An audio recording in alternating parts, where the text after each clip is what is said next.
Hello, hello, Margaret Thorli. I am LaDonna Maccabee. I am your business development advisor. I am here with networking expert. We are live with Margaret Thorli, the relationship consultant with H&R. Hello, Margaret. How are you? Hello, Donna. How are you? Thank you for having me. I'm very well. I had a great weekend and just rested, ready to go. Yes, that's it. Sometimes that's what we need to do. So Yes. Margaret lives in London. I am here in the Yeah. U.S. in north of Dallas, Texas, and it's amazing how we get together because of the Zoom world. All of these platforms that we get to go live on and do things on and meet so many people all around the world.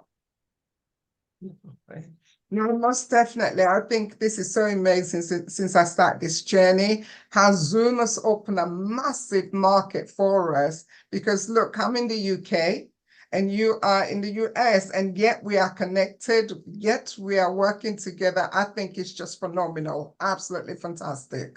Yes, I agree Absolutely. with you. Absolutely. So I have just a few questions about you and your business, Margaret, and I look forward to hearing your answers and really your thoughts inside and out, mentally and from the heart. Love and relationships in the 21st century. What is the number one thing that you want people to know about relationships of all kinds? Wow. First and foremost, I give the glory to God, who's amazing, amazing, who brought me this far. I think the first key, the best key that I can say is love. As I started this journey of creating the events, the programs, and everything, and listen to people talking, it kind of just opened me up to hear and understanding the stories. And the key is love. Today, love is still there. We may not see it, but it's around us. It's in our workplace, within our family, our friends, a relationship. And what the lights that I want to shine is that what I've learned. We talked about all the negative stuff about marriage, about relationship. What I've learned in this journey, in the love and relationship 21st century, is that there's some amazing, wonderful people who've been married for such a long time. And I want to bring the spotlight to them so they can teach other women out there, single women who are looking for love, what it takes to be in a relationship, a long-term marriage. So for me, it's love, and to bring that spotlight into those people who've been married for a long time and share their journey in a very positive and loving and kind way. Absolutely. And Margaret, I hear you talk about building relationships with love and finding that soulmate partner. And, when you talk, I hear so many things. I hear what you're saying about relationships. I do, about marriage and finding that companion and love. But you know what I also hear, and I want others to really realize that relationships are everywhere, just like you said. Building Mhm. relationships in business. When you have a business and you want to grow your business, guess what? That is a relationship to go out and find other people to join force with you. And I think that as long as we remember that relationships are everywhere, like you said, that we will all grow together. Yes, 100%, 100%. As we both know, as entrepreneurs and running our business, and one of the things we need to have in our hearts is love, compassion, empathy, and kindness and care. When you have this in your business, it just expands your network, and people want to hear about you. People want to connect with you. People want to work with you because you carry these 5 pillars in your business: and love and relationship and marketing, empathy, It's just amazing. So yes, I agree with you. We need those elements into the marketing and to bring that connection with the people we work with and to be genuine. And when you have love in your heart, you become genuine and people feel comfortable to connect with you because they can feel it from your heart. Yes, So yes, I agree with you. absolutely. Genuine, being authentic. I mean, Yes. so much is authentic is where the relationships are built. It's how it starts, it's how it stays healthy. And we have to work on that each and every day. Just be ourselves, be authentic. Yes. So, talk about when hanging on to resentment, regret, and unforgiveness. Because I see that you say something like that sometimes when you talk, it's on your social media. So, what do you, when I say that to you, what does your heart tell you about hanging on to resentment, regrets, and unforgiveness? First of all, when we do that, it's like we get these people, resentment, unforgiveness, hatred, bitterness. You're giving them rent free in your house, which is your body, your mind, your soul, your thoughts. You're giving them rent free. And yet it's costing you so much. It's costing your emotion. It's costing your well-being. It's costing your peace of mind. So I speak about that because when you let go of those things, you will move forward. And it's not about the next person. It's not about the person who did all those things to you to bring the hurt, the confusion, the unforgiveness, the regret. It's not about them. It's about you when you truly forgiven about that person. And the most awesome thing about it, you sit there and have a conversation with them and you feel no pain. You feel no hurt. And you can genuinely smile from your heart. And guess what? Those negative things that's been living in your heart, they're not paying rent, you got rid of them. You absolutely got rid of them. So you can move and to a newer level, a better you, a better version of you, and to be able to achieve all those things that God has given you to do. So for me, that's why I spoke so passionate about those things because I've gone through that journey. I know what it was like when I was holding on to unforgiveness. I know what it was like to be gossiping. I know what it's like to hold on to grudges and bitterness. I was miserable. It makes you miserable and it makes you sick. It makes you don't want to come out of the bed to do your business, to do your work, or even look after your family properly because you don't have that extra energy for yourself because you've given it to the negative side. So because I've gone through the journey and I've come out the way that I am, I want to share that with people. Let go and Absolutely. smile. Let go. I love that. Let go. And you hit the hammer on the nail when you said it makes you don't want to get out of bed and take care of yourself or your family, go to work, do your business. And it's so we make it, we want to think it, it's not true, but we want to make it and we want to think that it's so easy to fall in the hands of all of this hate, resentment, unforgiveness, and regrets. But you know what? I wished I would have learned what I'm getting ready to say in my 20s, 30s, 40s, but I learned it not too long ago. Is that serves no one. It serves no one. It doesn't serve me. It brings me down. It brings my family down. And I don't want that. I want to uplift my family. My family is everything. And I found when I would get into that trap, it wasn't just about me. And I've taught my family this: make great choices, because when you don't, it doesn't just affect you, it affects the entire family somehow and in some way. mentally, physically, monetarily, somehow. And I really enriched that. And I want to enrich that today. And each and every one of you watching this, spread the word, people. Be happy. If you're doing something in this life that doesn't bring you happiness, change it. Life is too short to be miserable. I agree with you 100% on that. You know, we learn things when we're ready to learn them. That's when it all, and it's so easy when the time comes, it just picks up, and I'm like, oh my God, never thought of it that way. I never look at it that way.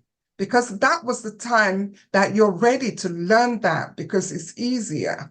Another thing, as entrepreneurs, as business, as you rightfully say, if the family is upset, you're not going to run your business. No. It's going to impact it so much that you're like, wow. And when I'm teaching on business, because I teach on people to start their business with zero finance, that's what I specialized on. And one of the things I always say to them, make sure that what's happening at home, settle it as best as you can. And particularly if you're starting a new business, because it impacts you. One thing I normally say to my son when he was coming up like 15, 16, 17, you know, they think they've got it all. And I used to say to him, decision you make today, not only would it impact the family now, but it will impact you in the future as you move forward, and also your children's children. Yes. Because that's how important is decisions that we make today. So yes, it does impact us. Absolutely. And you know, when you talked about young children, they think they're grown. I have teenagers as grandchildren right now, and the oldest is 18. Oh, he knew everything at 16. We knew nothing. Again at 17. Oh, he's finally coming around at 18. And I tell my daughter, he's not done yet making bad decisions. I wished I could tell you he was done with making bad decisions, but today he's saving money, he's working, he does as we ask, he's doing, he still thinks he knows everything, but he's on that right path of doing well. And again, we have taught him everything makes an impact on you now and in your future, for you and this family, because we're here together, and we have dedicated our love for you, and we will continue. It's unconditional love no matter what, but it is about the way you think. And I want to back up just for a second what we were talking about, hanging on to resentment and unforgiveness and how we react. That's what I heard in that. It's all about how we react, but also how I learned, Margaret, because you said we all learn in different time and during a certain time.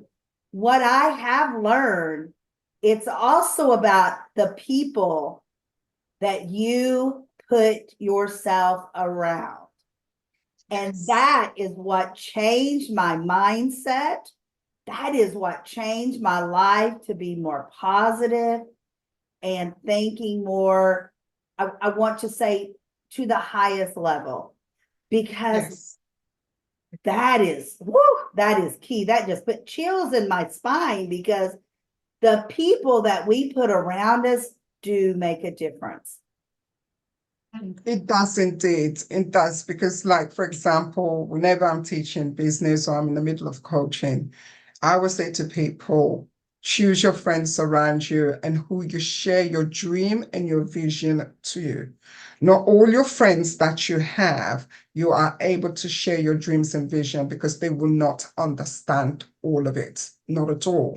And I encourage them. I said, I'm a business coach. You don't have to choose me, but always have a business coach. Because the reason is we come in, we listen, we'll open so many doors, because we're coming with a fresh, clear eye, where your friends and family some of them want to support you, but maybe not, and they're not going to see what you see. So it is important that we have the right people around us on that new journey, the middle of the journey to moving forward. It's so important that we have the best people around us as we're walking into whatever direction life is taking us in. So for me, it's important that we have the right people Absolutely. around us all the time. Yes, absolutely.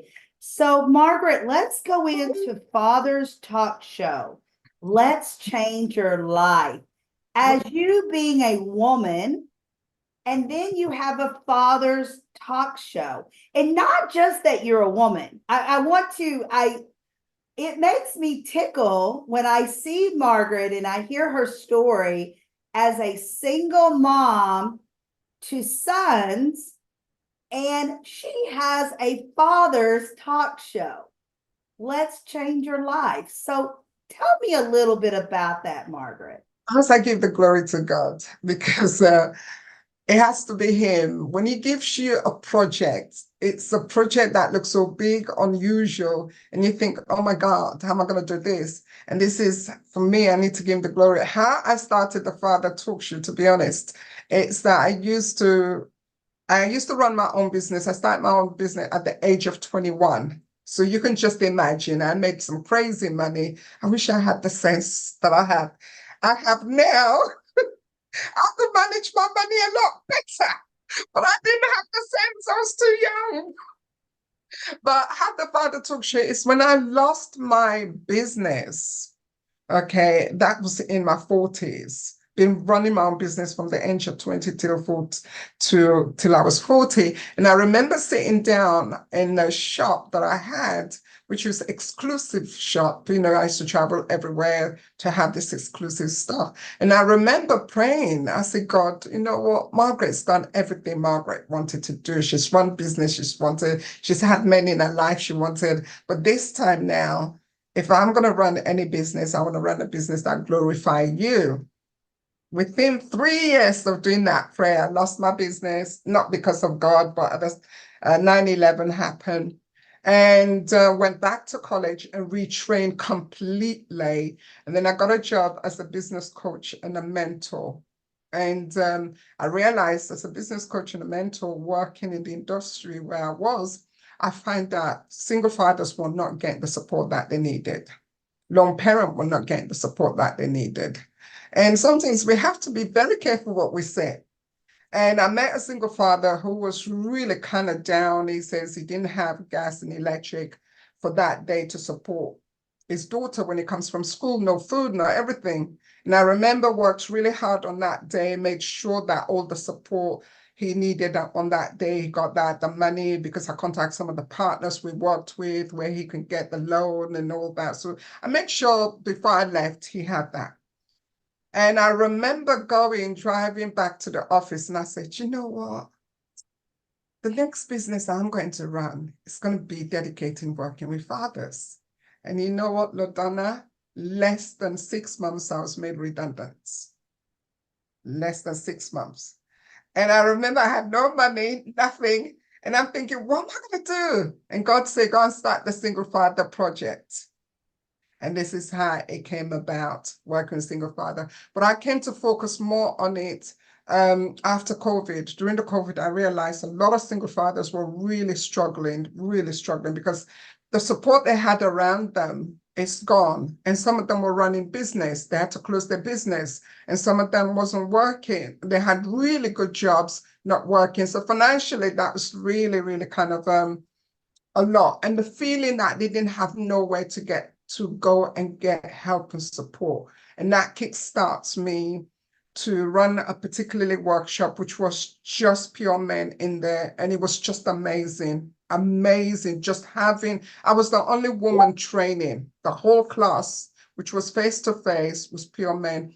And I remember my mindset shift. It shifted how I look at men, how I speak to men, how I can support them a lot better, how I have a lot more understanding for them. And after that, I thought, okay, it's like something inside me said, you haven't finished yet. You just started. And I thought, okay, what do I do next? And there's where the Father Talk show came about. I knew nothing about hosting, nothing. So yeah, I just started and that was it. And that's how the single father comes in. That's how we started. That's awesome. That is awesome. And again, especially being a woman and raising sons by yourself as a single mom, that is so different. You just wouldn't imagine that. But you know what? If God leads you there, then you must walk there, right? Don't Yes, I walk, agree. run. Don't walk, Yeah. run.